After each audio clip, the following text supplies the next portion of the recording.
अंतर्राष्ट्रीय संबंधों के अध्ययन का एक बेहद महत्वपूर्ण विषय है शीत युद्ध। शीत युद्ध का अर्थ है दो शक्तियों या दो पक्षों के बीच एक ऐसा संघर्ष जिसमें जाहिर तौर पर हथियारों का प्रयोग ना किया जा रहा हो। इसकी कहानी बड़ी रोचक है। द्वितीय विश्व युद्ध की समाप्ति के पहले अमेरिका ने जापान के विरुद्ध एटम बम का प्रयोग किया।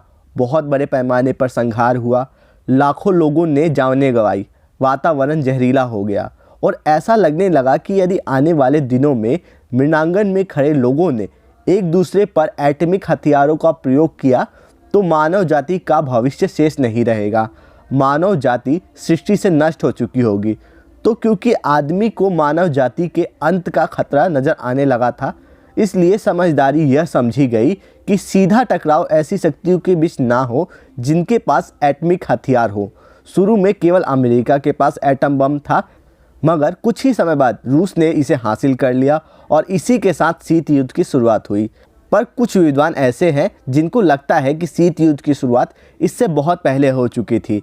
प्रथम विश्व युद्ध के विस्फोट के समय ही, लगभग जब रूस में सोवियत क्रांति हुई थी और एक नए राज्य ने विश्व मंच पर कदम रखा था। इन लोगों का मानना है कि इस नए राज्य की कोई समानता पुराने पारंपरिक राज्य से नहीं थी। इस लाल खतरे का सामना करने के लिए ही एक तरह की शीत युद्ध की मानसिकता तैयार हो गई थी। मगर अधिकांश लोगों का मानना है कि भले ही बुनियाद पहले ही रही हो, शीत युद्ध की शुरुआत 1945 के आसपास हुई, जब चर्चिल ने एक प्रसिद्ध भाषण में कहा कि एक आयरन कर्टन, एक लोहे का पर्दा उतर गया है जिसने यूरोप को विभाजित कर दिया है।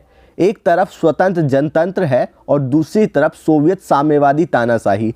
और अमेरिका में तत्कालीन विदेश मंत्री जो डैलिस थे, उन्होंने इस सिद्धांत का प्रतिपादन किया कि जो लोग इस शीत युद्ध की लड़ाई में हमारे साथ नहीं हैं, वो हमारे विरुद्ध हैं, हमारे पैरी हैं। तो एक तरह से पूरा विश्व दो ध्रुवों में बट गया। एक तरफ अमेरिका और पूंजीवादी पश्चिमी यूरोप के देश और दूसरी तरफ सोवियत रूस और पूर्व के यूरोप के देश जहां उनकी लाल सेनाओं का कब्जा था, और अन्य साम्यवादी रुझानों के देश जिसमें माओवादी चीन उस वक्त सबसे प्रमुख था। मगर यह सोचना गलत होगा कि शीत युद्ध में कहीं लड़ाई लड़ी ही नहीं गई, कहीं खून खराबा हुआ ही नहीं। शीत युद्ध का अर्थ था कि केंद्रीय शक्ति संतुलन बरकरार रहा, अर्थात दो महाशक्तियों के बीच, सोवियत संघ और यूएसए अमेरिका के बीच कोई सीधा टकराव नहीं हुआ। मगर इनके साथ जुड़े जो लोग थे, जो सैनिक गठबंधन इन्होंने बनाए थे, जो संधियां स्थापित की थी, उसमें जुड़े जो लोग थे, यानी अपने मोहरों को लड़वाने भिड़वाने मारकाट में इन्होंने कोई कसर नहीं छोड़ी। तो शीत युद्ध में जो सबसे खून खराबे वाले संग्राम हुए, उसमें एक जगह थी दक्षिण पूर्व एशिया में वियतनाम, और हिंद चीन में दूसरी तरफ था मध्य पूर्व, जहां इजरायली और अरबों के बीच संघर्ष निरंतर चल रहा था और छोटे मोटे संघर्ष होते थे। दक्षिण एशियाई महाद्वीप में भारत और पाकिस्तान के बीच लड़ाइयाँ लड़ी जा रही थी और छोटी मोटी बगावतें, छोटे मोटे रक्त रंजित संघर्ष अफ्रीका में भी हो रहे थे। जहां तक सोवियत संघ और अमेरिका का प्रश्न है, इनकी हिचक समझ में आने वाली है।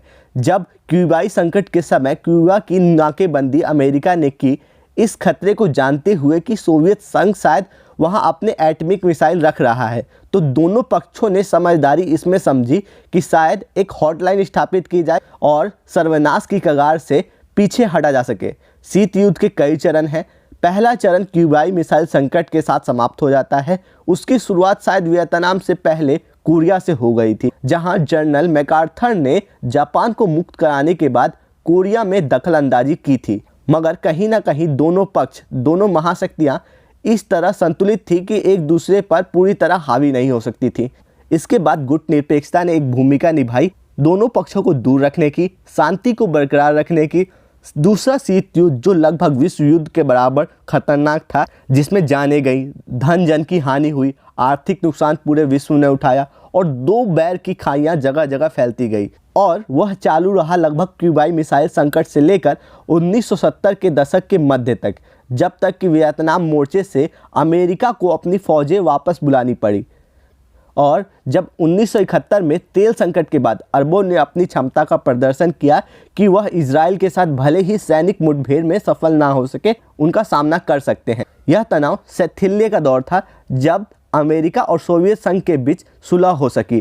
कुछ लोगों को लगता था कि तनाव शैथिल्य विश्व निरापद है और शीत युद्ध हमेशा के लिए समाप्त हो चुका है। पर दुर्भाग्य से ऐसा नहीं हुआ। सोवियत संघ के विघटन, निरंतर कमज़ोर होने और सोवियत साम्राज्य के विलय ने अमेरिका को इस बात के लिए ललचाया कि वह एक करारा वार कर अपने दुश्मन को हमेशा के लिए समाप्त कर दे।